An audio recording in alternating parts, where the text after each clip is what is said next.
ചെയ്യും. എന്നാൽ അറിയണേ, ഫഅവ്വലുഹുന്ന നഖ്ളാ,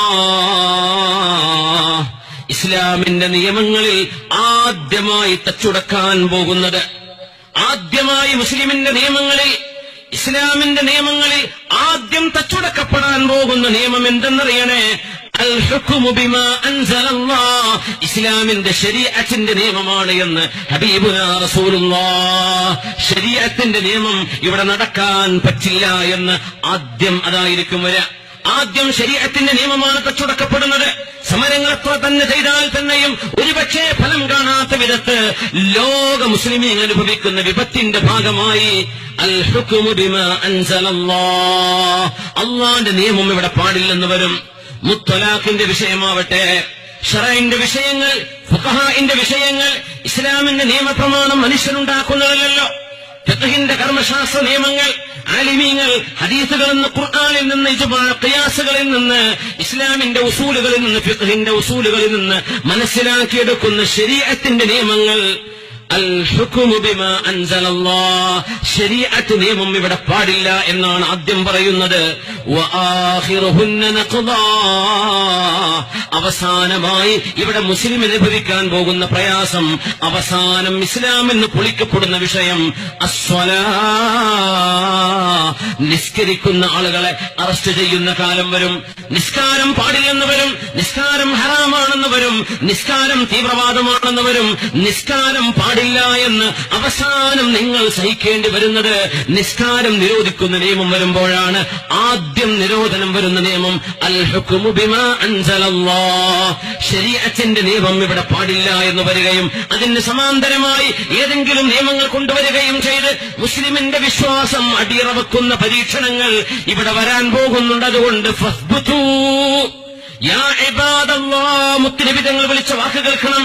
യാ ഇബാദല്ലാഹ്, ശരീഅത്തിന്റെ നിയമങ്ങളെ കൈവെക്കാനുള്ള ശ്രമങ്ങൾ വരുമ്പോൾ അല്ലാഹുവിന്റെ പടപ്പുകളെ, അല്ലാഹുവിന്റെ പടപ്പുകളെ, യാ ഇബാദല്ലാഹ്, സംഘടനാ വ്യത്യാസങ്ങൾ മറന്ന്, സംഘടനയുടെ സങ്കുചിതത്വങ്ങൾ മറന്ന് അല്ലാഹുവിന്റെ പടപ്പുകളെ ഫസ്ബുതൂ, നിങ്ങളെല്ലാവരും ഒരുമിച്ച് അടിയുറച്ചു നിൽക്കണമെന്ന് ഹബീബായ നബി തങ്ങൾ പറയുമ്പോ നിഫാഖിന്റെ പണിയെടുത്ത് മാറി നിൽക്കല്ല സഹോദര, മാറി നിൽക്കല്ല സഹോദര.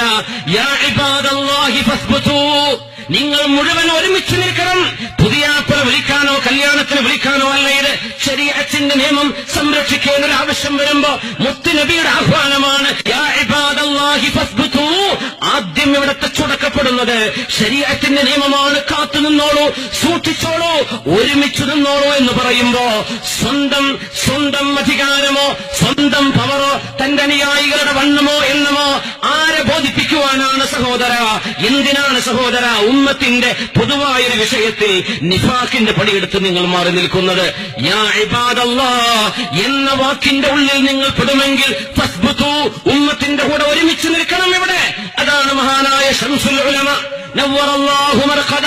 ഈ ഉമ്മത്തിന് ഇതുപോലെ ഒരു പ്രതിസന്ധി വന്ന കാലത്താണ് മൗലാന അലീമിയാൻ എന്ന് പറയുന്ന മഹാനായ റിജാലു സ്വഹബ എന്ന ഈ ഉമ്മത്തിന്റെ ഔലിയാക്കന്മാരെ സംബന്ധിച്ച് പോലും പ്രതിപാദിച്ച പ്രഗത്ഭമായ കിതാബ് എഴുതിയ മഹാനായ അബുൽ ഹസൻ അലി അൽ ഹസനി അന്നദവി സാഹിബ് മഹാനവറുകളെപ്പോലും ഇവിടെ വിളിച്ചുകൊണ്ടുവന്ന് ഈ ഉമ്മത്തിന്റെ ശരീഅത്തിന് വേണ്ടി ഇബാദല്ലാഹ് എന്ന് പറയുന്ന പരിധിയിൽ മുസ്ലിമീങ്ങൾക്ക് ആരെയൊക്കെ കൂട്ടുപിടിക്കാമോ അവരെയൊക്കെ കൂട്ടുനിന്നിട്ട് ശരീഅത്തിന്റെ നിയമത്തിന്റെ സംരക്ഷണത്തിന് വേണ്ടിയാണ് മഹാനായ മർഹൂം ശംസുൽ ഉലമ ഇ കെ അബൂബക്കർ മുസ്ലിയാർ എന്ന യുഗപ്രഭാവനായ പണ്ഡിതനെ തെറി പറഞ്ഞതും ചീത്ത വിളിച്ചതും വഹാബി ആശയത്തിലേക്ക് പോയെന്ന് പറഞ്ഞ് ആ മഹാനെ കുറ്റപ്പെടുത്തിയതും ഈ ശരീഅത്തിന്റെ നിയമത്തിന് വേണ്ടി നിങ്ങളൊക്കെ ഒപ്പം നിൽക്കണമെന്ന് ഹബീബിന്റെ ഹദീസ് അനുസരിച്ച് മഹാനവറുകൾ ആഹ്വാനം ചെയ്തതിന്റെ പേരിലാണ് മഹാൻ ചീത്ത വിളി കേൾക്കേണ്ടി വന്നത്.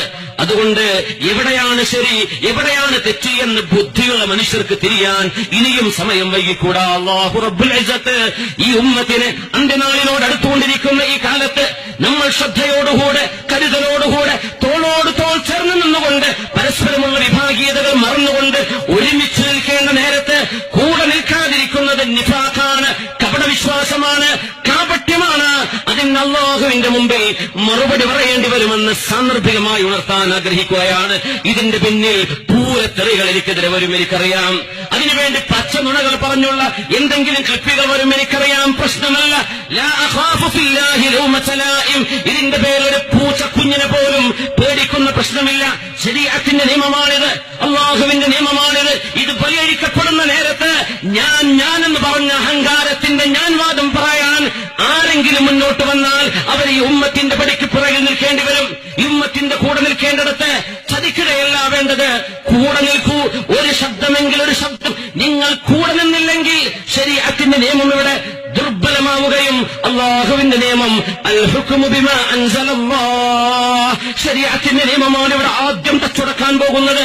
അത് കഴിഞ്ഞ് ഒന്നൊന്നായി കഴിഞ്ഞ് അവസാനം നിസ്കാരം പോലും പാടില്ല എന്ന് പറയുന്ന സമയം ഉമ്മത്തിന് വരാനുണ്ട് എന്ന് ഈ ഉമ്മത്തിന് റഹ്മത്തായി വന്ന റസൂലുള്ളാഹ് സ്വല്ലല്ലാഹു അലൈഹി വസല്ലം തങ്ങൾ പറഞ്ഞിടത്താണ് മുഅ്മിനെ അന്ത്യനാളിന്റെ പടിവാതിൽക്കൽ നിന്നാണ് നമ്മൾ ചർച്ച ചെയ്യുന്നത്.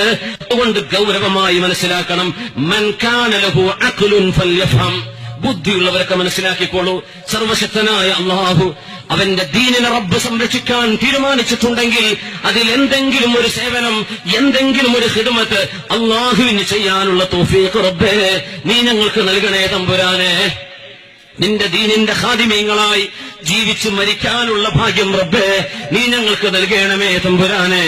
ആമീൻ യാ റബ്ബൽ ആലമീൻ.